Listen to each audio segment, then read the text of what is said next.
Hello, YouTube. I thought I would take the advantage of the last day of the year, December 31st, to kind of reflect back on what I've learned about mycelium in the past year. A year ago today, I had only just heard about mycelium. I read about it in a book. It was talked about it in passing, and it really intrigued me about how mycelium is everywhere, pretty much where organic material is, and has these finger-like threads that kind of snake their way through the soil and basically eat dead organic material, and it just fascinated me. So as a jewelry artist that normally works in wax, in lost wax casting, I started drawing and thinking about how I could kind of work with the imagery and the idea of mycelium and have that reflect itself in my my jewelry work, which is primarily sterling silver and sterling silver rings. So I started working with wax and trying to create kind of mycelium looking structures and forms that I might be able to incorporate into jewelry. This is a 3D pen, this is plastic, this is wax. These are some cast rings right here that kind of work with the kind of the forms and the ideas of mycelium. And I did a lot of drawing with mycelium. I sculpted. Here's a sculpture of what I thought maybe mycelium might look like underground. I went out and dug up, looking for mycelium all around here. I live in the woods here, and just really kind of got immersed in mycelium because I just thought it was so amazingly cool. Then I came across the work of an artist that was actually working with mycelium as a sculptural material. And this person was basically growing sculpture by working with mycelium and substrate and making molds and putting mycelium into those molds and then actually growing into that substrate to to grow those actual forms into interesting looking sculptures. So I thought, well, geez, why can't I try and do that with jewelry? Why can't I grow jewelry? So for the last 4 or 5 years, I've been strictly working on rings. Here's some of the last casts that I did here, just some different designs. But I thought, geez, that mycelium probably is not strong enough to make a ring out of. So I decided to focus on necklace forms. And so did a lot of watching and research on the internet, try and learn how to actually work with mycelium as a sculptural material, and had a lot of failures. The beginning of the summer, I had built a lab here in the studio so that I could work in a clean environment and begin kind of learning how to actually grow mycelium with, like I said, a lot of failures. I got some liquid culture that was, the culture was dead. I didn't know it, so that was very frustrating for a couple of months where nothing actually happened. But eventually it started happening, and over the last maybe 6 months or so, I've really learned a lot about how to actually grow mycelium, which I'm going to share with you in this video here. So in order to work with mycelium, you've got to have a clean space. So I actually took a corner of my studio and I framed up with furring strips this little room here with plastic walls in which I have my laminar flow hood, and it's kind of my clean space to work with mycelium. So I was actually really fortunate in that the mycology world, the world of growing mushrooms, is super open, and they share pretty much everything. So it was really easy to find out and learn the basics of how to actually work with liquid culture and grain spawn and substrate and all of those kinds of things. There's a lot of information out there on that.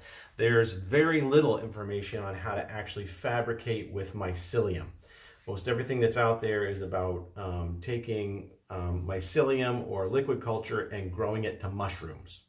So mycelium is kind of the parent organism, and the fruiting body, the part that actually, the fruit that makes more mushrooms, is the mushroom itself. So mycelium is kind of like it's like the apple tree. You know, I like this analogy, is that the mycelium that grows underground is a large apple tree, and occasionally fruit comes up, apples come up, and those are the mushrooms, which create spores and make more of the organism. So So there's a lot of information out there to get you started, but to actually work on fabricating, there's very little out there. And I'm not aware of anyone that is fabricating jewelry from mycelium. So I'm blazing a lot of new ground here and making a lot of mistakes, but I am making progress, and I very much am open to sharing what I've learned so that others can have a little bit smoother journey than I have had. So you actually purchase mycelium, different strains of mycelium, in these little syringes right here. These are liquid culture syringes, and inside the syringe is mycelium. And you can kind of see it there. I haven't shaken it up, but inside these syringes is live culture of mycelium. So this one, for example, is gray oyster mushroom, Florida oyster mushroom, reishi, turkey tail, and another reishi, and these right here, which is really cool. So then the next step is to take that and to put it into sterilized grain. And here's some colonized grain right here. And you can see all the white stuff is mycelium that has grown after shooting some of that liquid culture in here and letting it grow. This has been growing for 6 weeks. It's just basically sitting there. I should probably put it in the refrigerator, have it kind of go dormant, but I'll be using it relatively soon. So then you grow the mycelium into the grain, and then you mix the mycelium in after it's fully colonized. Is you mix it into substrate, and the substrate here is basically sawdust, hardwood sawdust, and you mix these two together, and then you let this sit for half a week or a week or so, and all of those inoculation points, all this grain right here will grow into that substrate. And I just mixed this one in yesterday, and you can see already how the little white dots on here are those little pieces of grain, and they're starting to grow out into this substrate. So the substrate kind of grows for a couple, maybe half week, sometimes a week or longer, and then you can take the substrate and you can put it into molds. Here's a plastic mold right here that I made, and you put that loose inoculated substrate into these molds, and then it grows into the molds. You can pop them out of the molds, flip them over, let them grow some more, and ultimately you end up with a three-dimensional form that is primarily substrate and mycelium grown together. So this is what I've come to understand as really the workhorse of a jewelry fabrication mycelium process, and it's called a speed rack. A speed rack is something from the kitchen, culinary, baking industry. It holds multiple trays, these large aluminum trays right here, and you can get them at restaurant supply places online. And I just found these plastic lids here, which are fantastic because I used to use plastic wrap to cover these up, which was a real pain. So only just switched over to those, which is great. So after you fabricate either freehand on a tray or in a mold, then you place them in here and mist them with water to try and keep the humidity up, and then just don't touch them for a week or two and let them grow. And I've got different trays here of different stages of the process right here. I don't know how well you can see that in there. I don't want to open this up because it would dry it out, maybe contaminate it, but these are all forms that came out of those plastic molds that I had earlier that are now growing. They've actually been they've been popped out of the mold after they grew for a week or two, and then I flipped them over, and now they're skinning on the other side. See how they're white underneath there? That's the mycelium growing on the surface of the back side of all of these pieces. And everything I'm doing right now is experimental. I'm experimenting with different varieties of mycelium. I'm experimenting with different forming, fabricating techniques, some with molds, some freehand, some others. I'm experimenting with different lengths of grow time, different temperatures, different humidities. I'm moving, I'm always changing, always experimenting to try and improve things. Right now, my biggest challenge is how can I make my forms as strong as possible? When you first pull them out, they're very fragile and crumbly. You flip them over and let them grow on the other side, and they get a little bit more rubbery. The mycelium permeates and grows through all the substrate. Then you dehydrate them to kill the mycelium and to remove the water. And at that point, I'm finding they're also very brittle. And then you let them sit. You let them sit for a month or two, and some water kind of comes back to them. They hydrate a little bit, and they can become much stronger. Some of them are not stronger at all, and I'm trying to perfect that part of the process now as to what's the best way to quickly move the process along, but bottom line is get them as strong as possible. And I'm experimenting with reinforcement inside. I'm putting wooden pieces inside them to reinforce them, to make that stronger. Experimenting with different varieties of mycelium to improve those properties. Let's see, what do we got here? These are kind of donut shapes, these kind of little round shapes right here. These right here have a wooden ring on the inside of them, and I found these are just wooden parts right here, and I kind of grouped some substrate around the outside. They've kind of grown around, and I'm hoping that the mycelium will actually grow into the wood. That will make some really cool looking forms. And so forth. Everything, there's all different layers of experiments here that I'm working on.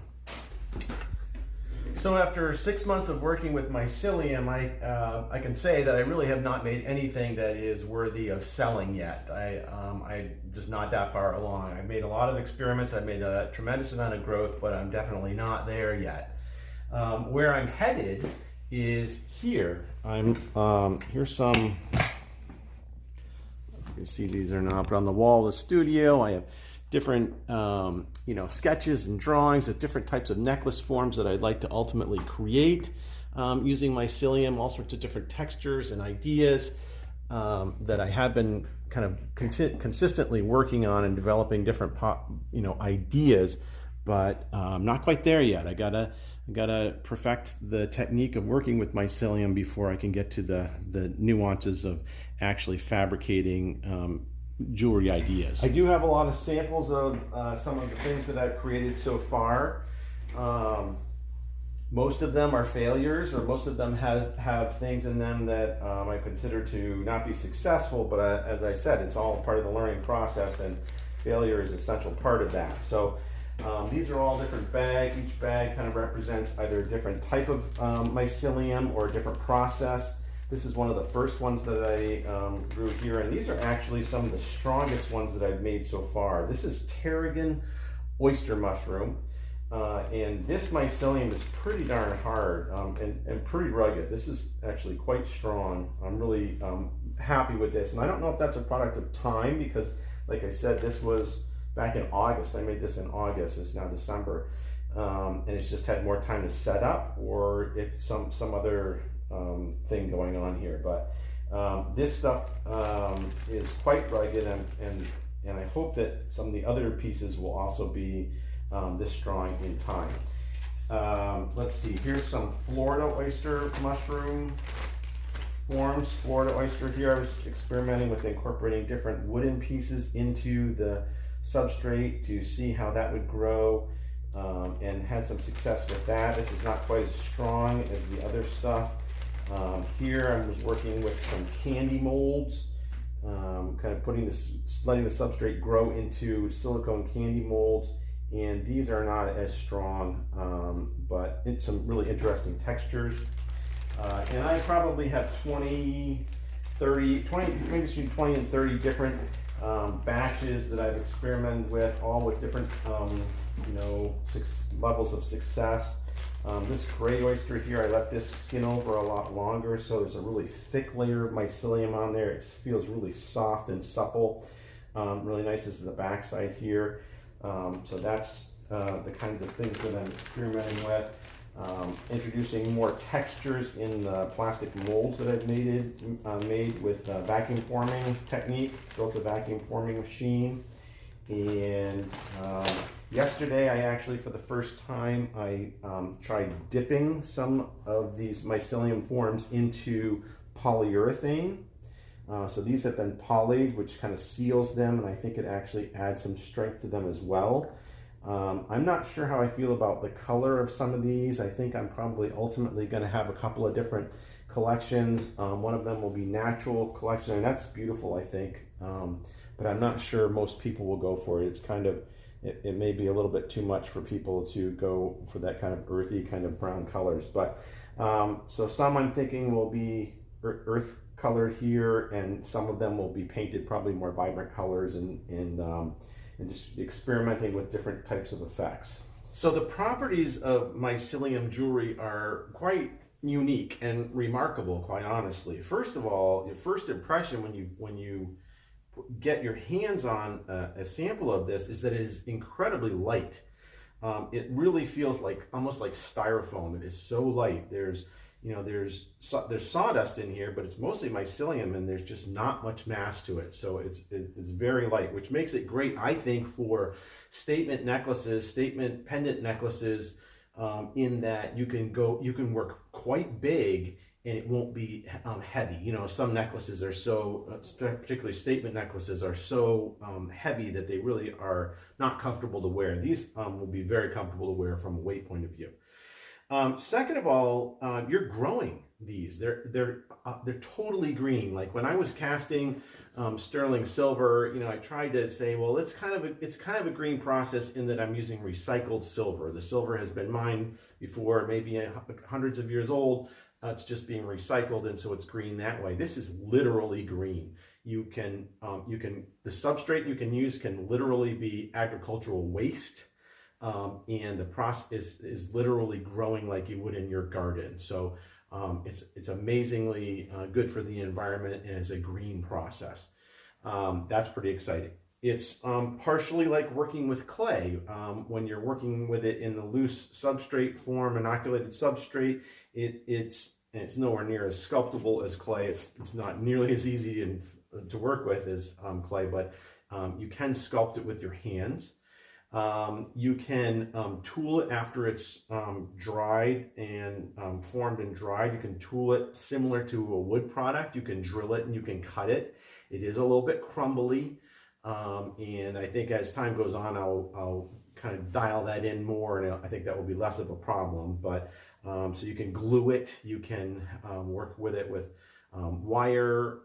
You can do all sorts of kind of mechanical connections with it. So it's pretty amazing stuff, really, and it really doesn't kind of fit in any category that I'm familiar with working with. So, having said that, I think that this really is going to ultimately become a medium that metalsmiths and jewelers and artists will actually work in sculpturally. I don't think this is a fad. The fashion world right now is all over it. Vogue magazine in the last year and a half has 3 different articles on mycelium or mushrooms. This stuff is hot right now in fashion. Right now, there's a company that's growing that's from mycelium. They're growing mycelium. They figured out a way to grow a thick layer of mycelium on top of substrate. So I can get like thin layers of mycelium on top, but they're growing these great big thin layers, cutting them off and then processing it to make basically mycelium leather. They're able to put textures into it and through industrial processes make this a workable material that has the properties of leather. They're making shoes out of it, they're making garments out of it, they're making handbags out of it.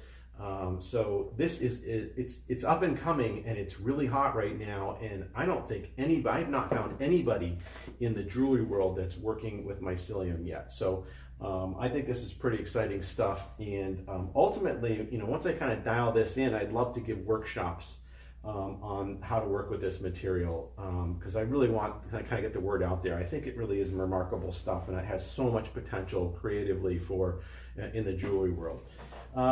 So if people are interested in actually working with mycelium from a jewelry point of view, I'd be happy to make some more content around the specifics of how to actually fabricate with this and the actual the little details of what needs to happen in order to pull this off. But just let me know in the comments if that's something that that you're interested in. Also, I have quite a bit more video content on Instagram, Silver Beehive Studio on Instagram, and I've just been kind of documenting kind of along the way shorter bits of video about my process, so you want to check that out as well. So let me know if this is helpful for you or of interest, and I'll make more.